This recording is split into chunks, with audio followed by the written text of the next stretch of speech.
Nós temos feito estudos numa série que nós denominamos Vida Abundante.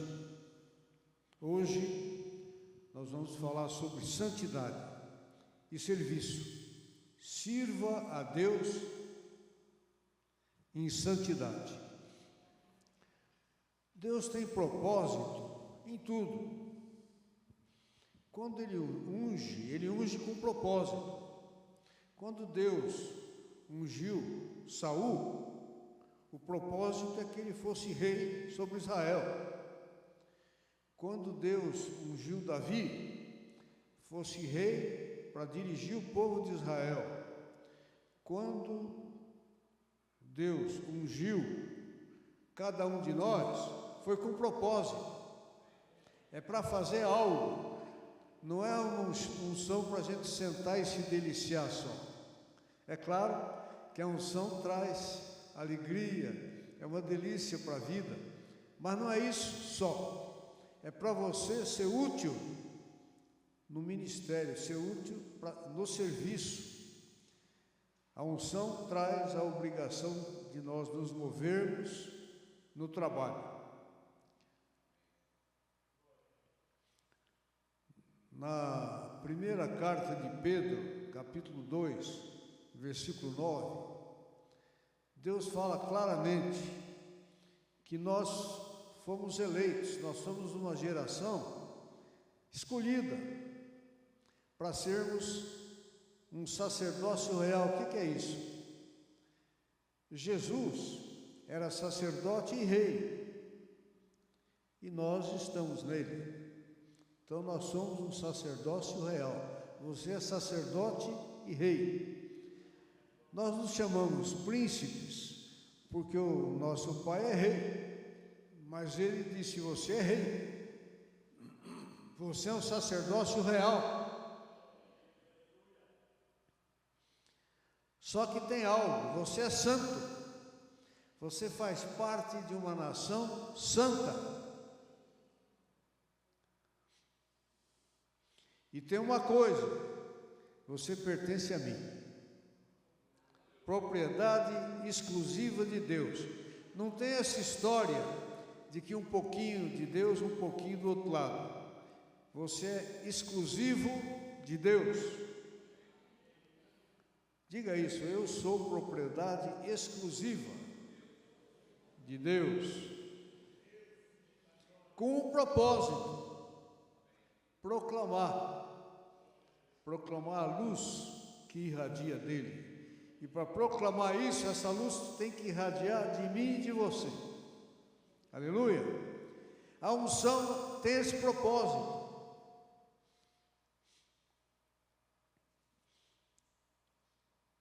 Sirva a Deus em santidade. Em Atos 10, 38, sabem também que Deus ungiu Jesus de Nazaré com o Espírito Santo e com poder. Para quê? Então Jesus foi por toda parte fazendo o bem e curando todos os oprimidos pelo diabo, porque Deus estava com ele. Ele foi ungido, e essa unção fez com que ele caminhasse por todo Israel, Galiléia e Judá, curando. Os cegos enxergavam, os surdos tinham os ouvidos abertos, os mudos falavam, os paralíticos andavam. Tinha um propósito na unção.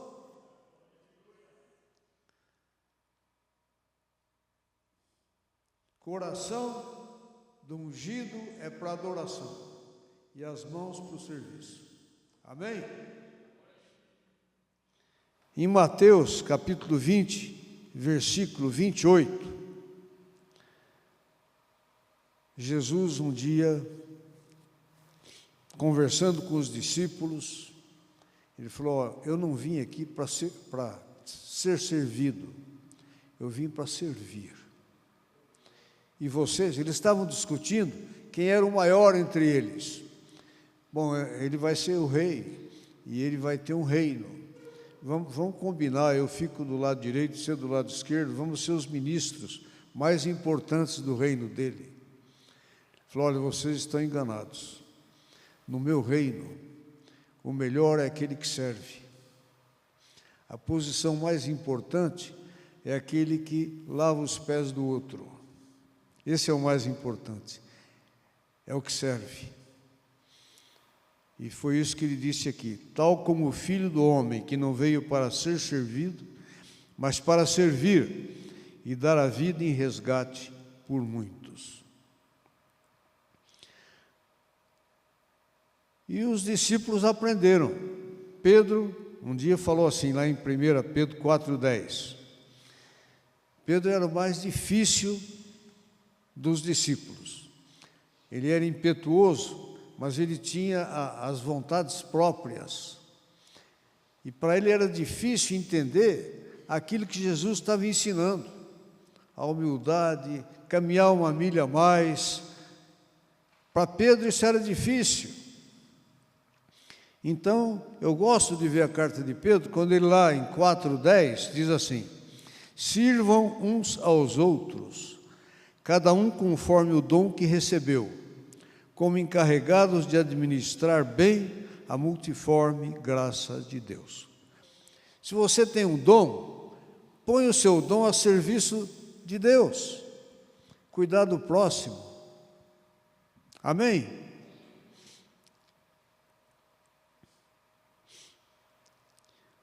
Agora, não adianta a gente querer servir quando a nossa vida está desorganizada espiritualmente. Eu vou dar um exemplo para vocês, que é real. Um dia apareceu no meu consultório, nós tínhamos lá aquelas reuniões de estudo bíblico, e ele andava num bando que faziam assaltos. Era um grupo muito perigoso e que eles agiam lá no sul, em Curitiba. E eles foram fazer um assalto, e ele fez uma carta para a namorada dele aqui de Suzano, dizendo o seguinte, que se esse assalto desse certo, ele ia fazer uma oferta, ele citou uma igreja, e depois ele ia montar um restaurante e se casar com ela. Ele estava oferecendo a Deus o produto do assalto. Ora, nós temos que oferecer a Deus um produto da nossa santidade. Mas eles não têm noção, o mundo não tem noção, que para eu estar diante de Deus, eu tenho que estar em santidade. O serviço ele não vai aceitar. Não adianta eu chegar diante do altar, como está escrito em Mateus 5, 23, 24, e dizer que eu estou fazendo uma oferta para Deus, ele não vai aceitar, falar, olha, vai acertar sua vida primeiro, depois volta. Perdoa os que você tem que perdoar, peça perdão aonde você deve, depois você vem falar comigo. Amém?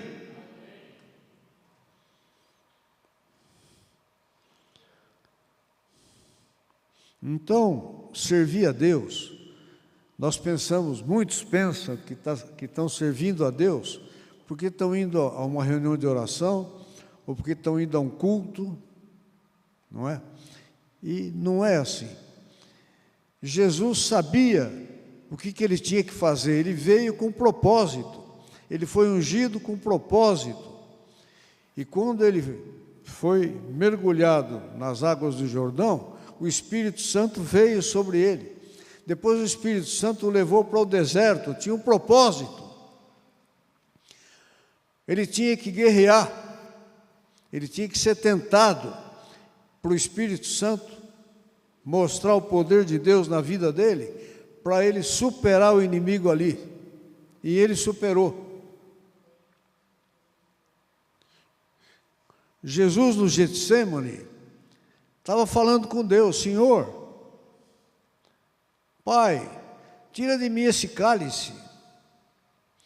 Deus não respondeu, ele entendeu. Seja feita a tua vontade. porque ele veio com um propósito: morrer e ressuscitar, por mim e por você.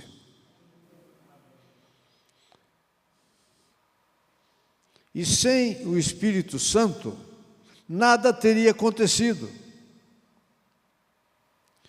Jesus se despiu de toda a glória e veio como homem. Sem o Espírito Santo, ele não teria feito o que fez. Nós também não. É o Espírito Santo que pode nos trazer o poder, a capacitação para fazer aquilo que Deus quer que eu faça.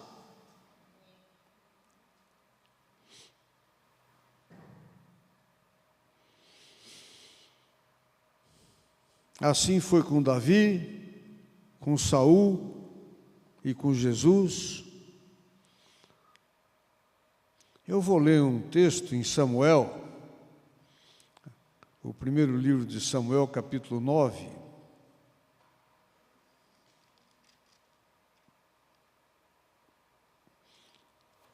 Eu gosto muito da forma como Deus usou Samuel para ungir os reis. Samuel era juiz em Israel. E os filhos dele iriam herdar e ser os juízes de Israel. Os filhos dele eram Joel e Abias. Porém, quando Samuel já estava velhinho e os filhos começaram a atuar como juízes, eles eram corruptos. E os judeus não queriam. Então pediram um rei.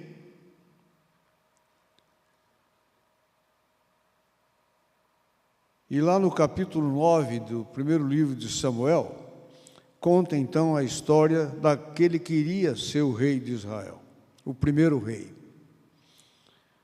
O Samuel foi o último juiz. Havia um homem de Benjamim, cujo nome era Quis, filho de Abiel, filho de Zeror, filho de Becorate, filho de Afias, benjamita, homem de bens. Veja bem, aquela cidade onde ele estava, da tribo de Benjamim, era uma cidade onde todos se conheciam. Quantos aqui já moraram numa cidade com 2.000 habitantes ou menos? Onde o pessoal te conhece, conhece teu pai, teu avô, teu bisavô.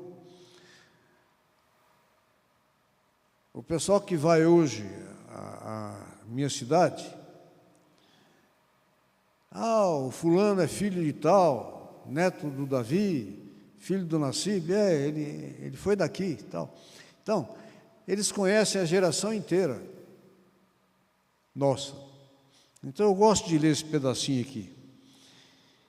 E o Quis tinha um filho cujo nome era Saul.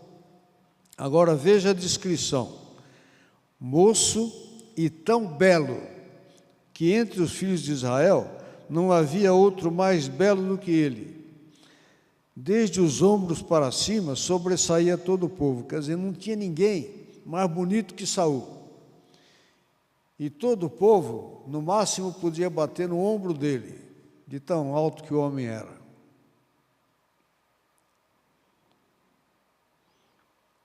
E o Quis perdeu 2 jumentas.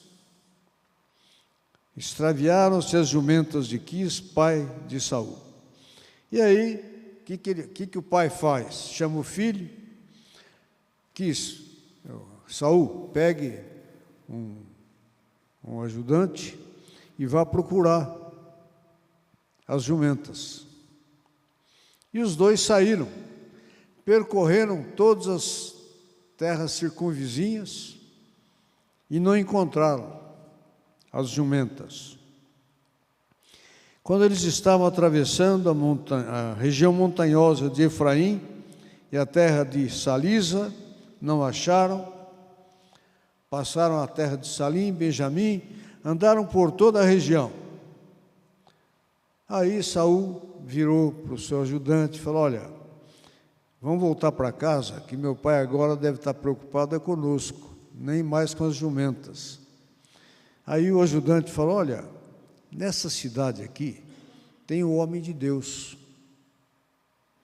Ele é muito estimado. E tudo quanto ele diz acontece. Vamos falar com ele? E ele, de repente, pode mostrar o caminho onde encontrar as jumentas. Aí Saul disse ao moço, mas nós não temos nada para oferecer para ele. Bom, eu tenho aqui algumas moedinhas de prata. Bom, vamos lá, vamos procurar esse profeta.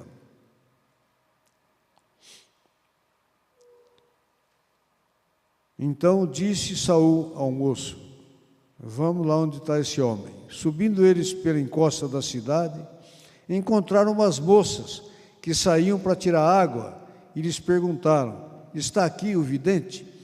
Naquele tempo, eles diferenciavam o profeta que ouvia Deus e transmitia, e o profeta que via as coisas acontecendo e transmitia.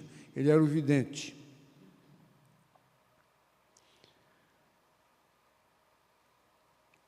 E perguntaram para as moças se o vidente estava ali, elas disseram, ele está na cidade, está diante de vocês, é só vocês seguirem, vocês vão encontrar com ele. Só que ele está saindo para o sacrifício. Hoje ele vai sacrificar e eles vão depois ter uma refeição. E se você deve falar com ele antes disso, corra porque vocês alcançam ele. Subiram à cidade e ao entrarem, eis que Samuel lhes saiu ao encontro para subir ao alto. Samuel viu eles de longe e foi ao encontro deles. Por quê? Um dia antes de Saul chegar, Deus tinha revelado a Samuel, amanhã a estas horas te enviarei um homem da terra de Benjamim, o qual ungirás por príncipe sobre o meu povo de Israel, e ele livrará o meu povo da mão dos filisteus, porque atentei para o meu povo, pois o seu clamor chegou a mim. Quando Samuel viu a Saul, o Senhor lhe disse, eis o homem de que eu já te falara, este dominará sobre o meu povo. Saul se chegou a Samuel em meio da porta e disse, mostra-me, peço-te, onde é aqui a casa do vidente?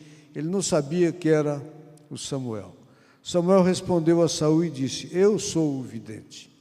Sobe adiante de mim ao alto, hoje você vai comer comigo. Pela manhã eu vou te despedir, e tudo quanto está no teu coração eu vou te declarar. Quanto às jumentas que há 3 dias vocês perderam, não se preocupe e o seu coração com elas, porque já se encontraram. E para quem está reservado tudo o que é precioso em Israel, não é para ti e para toda a casa de teu pai? Saul respondeu, porventura, não sou benjamita, a menor das tribos de Israel, e a minha família a menor de todas as famílias da tribo de Benjamim? Por que, pois, me falas com tais palavras? Samuel, tornando a Saul e ao seu moço, levou-os à sala de jantar e lhes deu lugar de honra entre os convidados, que eram cerca de 30 pessoas. E Samuel disse ao cozinheiro, traze a porção que te dei, de que te disse, põe-na à parte contigo. A melhor porção era do Saul. Tomou, pois, o cozinheiro a coxa com que havia nela e o pôs diante de Saul. Disse Samuel, eis que isto é o que foi reservado, toma-o e come, pois se guardou para ti para esta ocasião, ao dizer eu, convidei o povo. Assim comeu Saul com Samuel naquele dia. Tendo descido do alto para a cidade, falou Samuel com Saul sobre o eirado. Levantaram-se de madrugada e quase ao subir da alva, chamou Samuel a Saul ao eirado, dizendo, levanta-te, eu irei contigo para te encaminhar. Levantou-se Saul, saíram ambos, ele e Samuel. E desciam para a extremidade da cidade, quando Samuel disse: dize ao moço que passe adiante de nós. Manda o teu ajudante se separar agora. E tu, tendo ele passado, espera que te farei saber a palavra de Deus. Eu quero falar com você o que Deus tem para você. Mas manda o teu ajudante na frente. E aí Samuel tomou um vaso de azeite e derramou sobre a cabeça de Saul e o beijou e disse: não te ungiu porventura o Senhor por príncipe sobre a sua herança, o povo de Israel? Quando te apartares hoje de mim, acharás 2 homens junto ao sepulcro de Raquel, no território de Benjamim, em Zelza, os quais te dirão: acharam-se as jumentas que foste procurar. E eis que teu pai já não pensa no caso delas e se aflige por causa de vós, dizendo: que farei eu por meu filho? Quando dali passares, chegarás ao carvalho de Tabor. Ali te encontrarão 3 homens que vão subindo a Deus a Betel, um levando 3 cabritos, outro 3 bolos de pão e outro um odre de vinho. Eles te saudarão, te darão 2 pães que receberás da sua mão. Então seguirás a Gibeá, onde está a guarnição dos filisteus. E há de ser que, entrando na cidade, encontrarás um grupo de profetas que descem do alto, precedidos por saltérios, tambores, flautas e harpas, e eles estarão profetizando. O Espírito do Senhor se apossará de ti, e profetizarás com eles, e tu serás mudado em outro homem. Foi assim a unção de Saul para ser rei. Foi tudo sobrenatural. E Saul caminhou com Deus, venceu os filisteus algumas vezes e depois se perdeu. Porque Deus não tira o livre-arbítrio do homem. E quando Saul se perdeu, ele ficou com ciúme, tinha ciúme de Davi, porque Davi era um bom guerreiro. Quando Saul estava endemoniado, Davi tocava harpa e Saul era liberto. E Saul tinha ciúme de Davi. Então um dia, Deus chamou Samuel, falou: Samuel, por que você está com tanta pena de Davi? Você precisa... Saul saiu da minha presença, ele não é santo. Eu tenho um outro homem que o coração dele é meu. E eu quero que você vá à casa de Jessé, que você vai ungir um dos filhos de Jessé. Samuel foi à casa de Jessé, levou o óleo da unção, falou: Jessé, eu quero ver os teus filhos. E Jessé foi chamando, um a um. Chegou o primeiro guerreiro, forte, alto. Samuel estava acostumado com o que Deus escolhia. Quando ele viu o sujeito forte, guerreiro, alto, atlético, falou: é esse. Aí Deus falou: Samuel, eu não estou olhando a presença externa. Quando você ungiu Saul, eu disse a você que ele era o mais forte, o mais alto, o mais bonito. Mas agora eu estou olhando o coração e você está olhando o aspecto externo.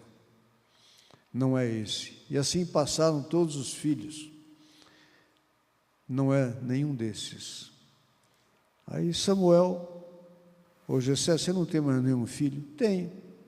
Ele é um pastorzinho de ovelhas. Ele nem está aqui em casa. Nós não vamos almoçar enquanto ele não chegar. Manda chamar o Davi. Às vezes a gente se engana com o aspecto externo das coisas. E Samuel estava enganado, porque na primeira escolha, Deus mostrou para ele como era, mas na segunda era diferente. Deus queria olhar o coração e queria ensinar Samuel a enxergar o coração. Agora, muitos ministérios, o ministério de Saul, infelizmente, caiu. Mas quando a gente olha para Jesus, vamos ver uma coisa. Ele era santo, ele era rei, ele era sacerdote, ele era uma bênção, claro. Mas vamos lá, ele caminhava com aqueles 12, e os 12 viram tudo que ele fazia. Olha, hoje um cego está curado. Desceram aquele paralítico, e o paralítico saiu andando. O mudo começou a falar. O leproso saiu limpinho e curado. Os discípulos com ele sabiam tudo que ele estava fazendo. Ele foi para a cruz, morreu, ressuscitou, e os discípulos viram ele, depois de morto, ter ressuscitado. Sabiam tudo a respeito de Jesus. Mas do ponto de vista humano, o ministério de Jesus teria fracassado. Você olhando assim, dos 12, um negou, o outro traiu e suicidou-se. Imagina um ministério desse. Se tivesse aqui um pastor com 12 ovelhas, um traidor no meio, o outro se suicida, vocês iam olhar, que fracasso.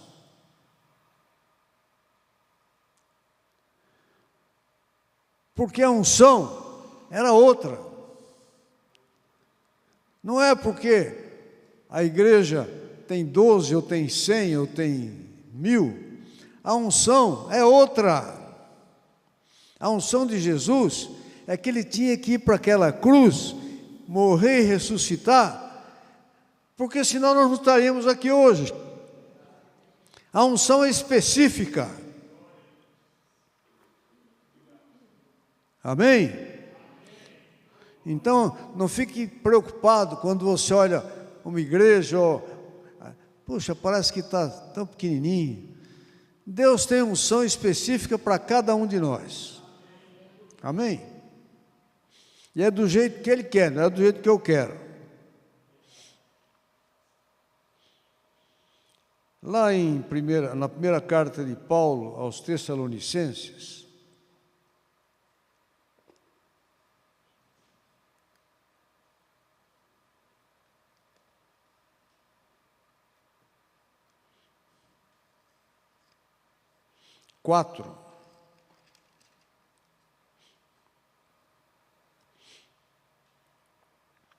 finalmente, irmãos, nós vos rogamos e exortamos no Senhor Jesus, que como de nós recebestes, quanto à maneira por que deveis viver e agradar a Deus, e efetivamente estáis fazendo, continueis progredindo cada vez mais.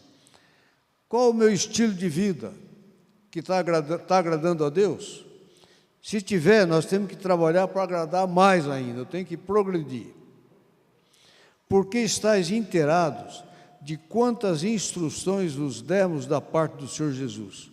Pois essa é a vontade de Deus, a vossa santificação. Diga isso, a minha santificação. Lá em Levítico,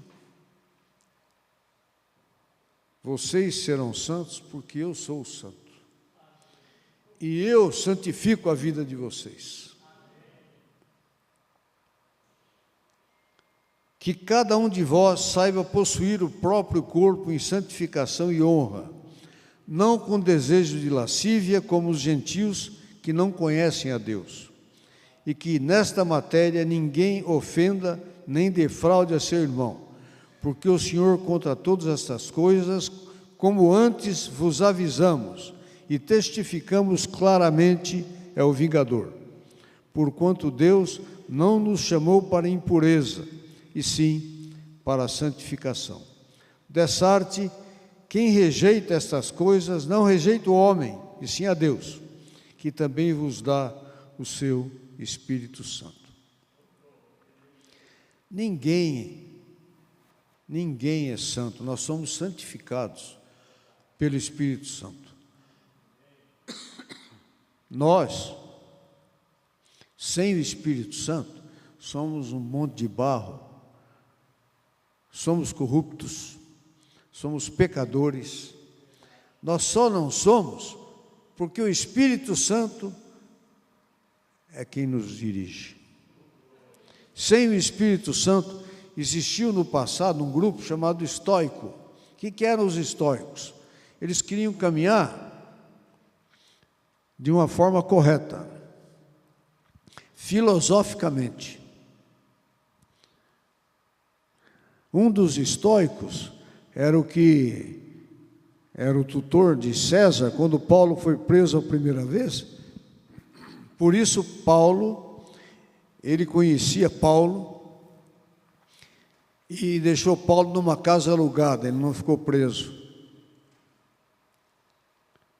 O estoico quer caminhar corretamente, mas sem ter o Espírito Santo, não consegue. Nós, sem o Espírito Santo, não temos força para fazer o que tem que ser feito. É o Espírito Santo que nos dá o poder, a força, e a inteligência, a capacidade e a sabedoria.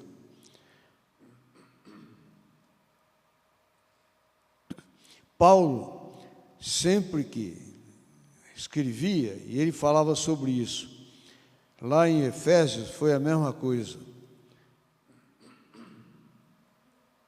Vocês são filhos da luz,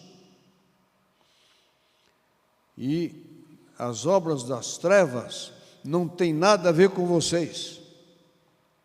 Lá no capítulo 5, sede, pois, imitadores de Deus como filhos amados. Diga, eu sou filho de Deus, e eu vou imitar a Deus. Não é que eu sou filho amado. Você sabe aquele pai que você pode chegar, abraçar, sentar juntinho, e ele vai te aconselhar, porque se você lê a Bíblia, ele te aconselha.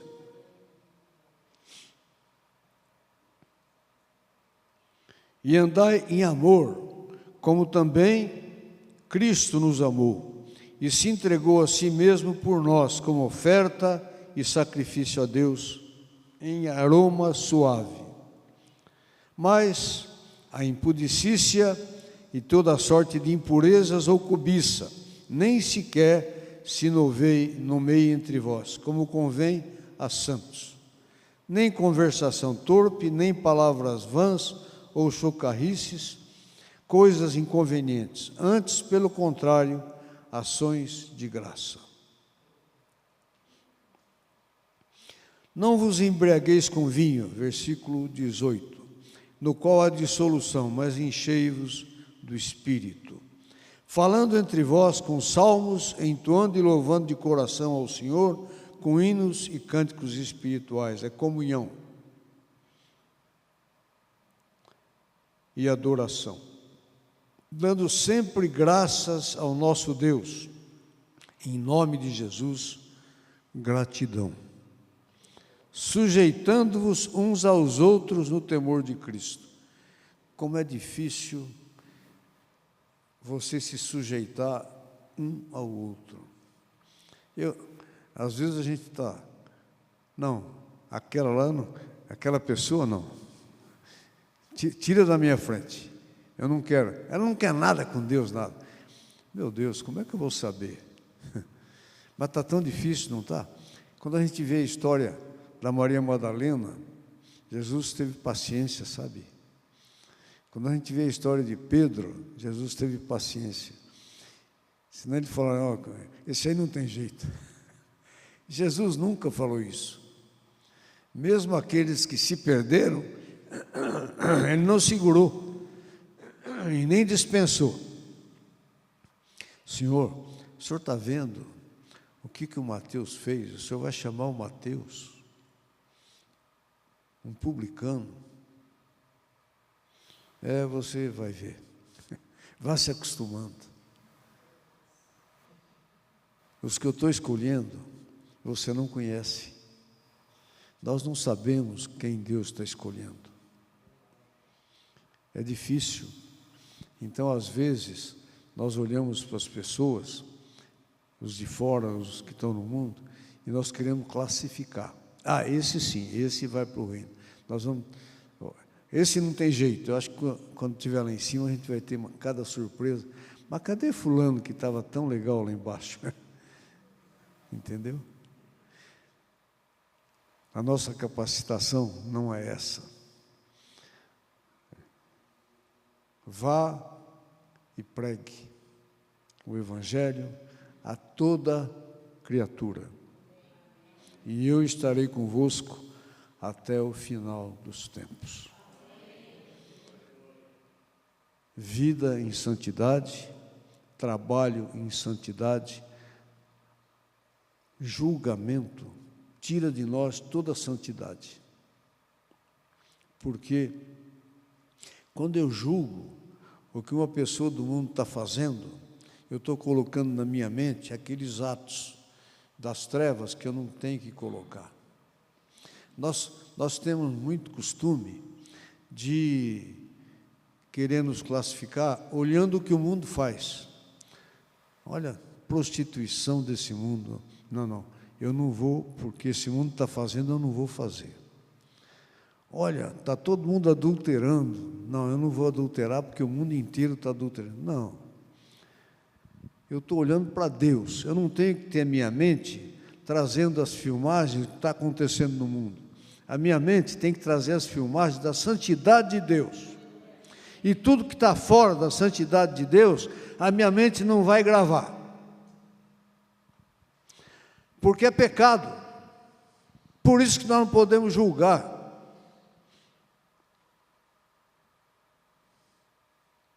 O nosso julgamento é humano. Se eu estou julgando, eu já estou fora do Espírito Santo. Porque a ordem é não julgar.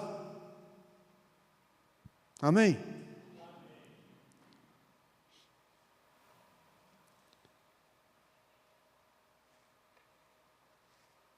Eu quero que você fique em pé.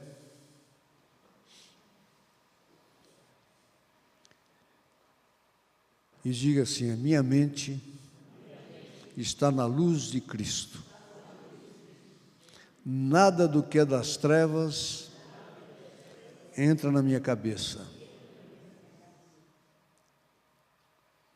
E o meu coração pertence a Deus. Ele é meu Pai. Ele é carinhoso comigo. Ele me sustenta, me cura, e Ele me transporta para onde eu devo ir. Aleluia. Pai querido, abençoa teu povo. Que teu Espírito Santo seja poderoso na vida de cada um de nós. Que a nossa mente seja cada vez mais cheia do teu poder, mais cheia do teu Espírito, mais cheia da tua mente, e que o nosso coração seja cheio da tua bondade e do teu amor para todos os irmãos. E nós te agradecemos em nome de Jesus. Que essa semana, papai, a minha santidade seja manifesta e a minha luz seja manifesta neste mundo, nessa cidade, por onde eu andar. Em nome de Jesus. Amém.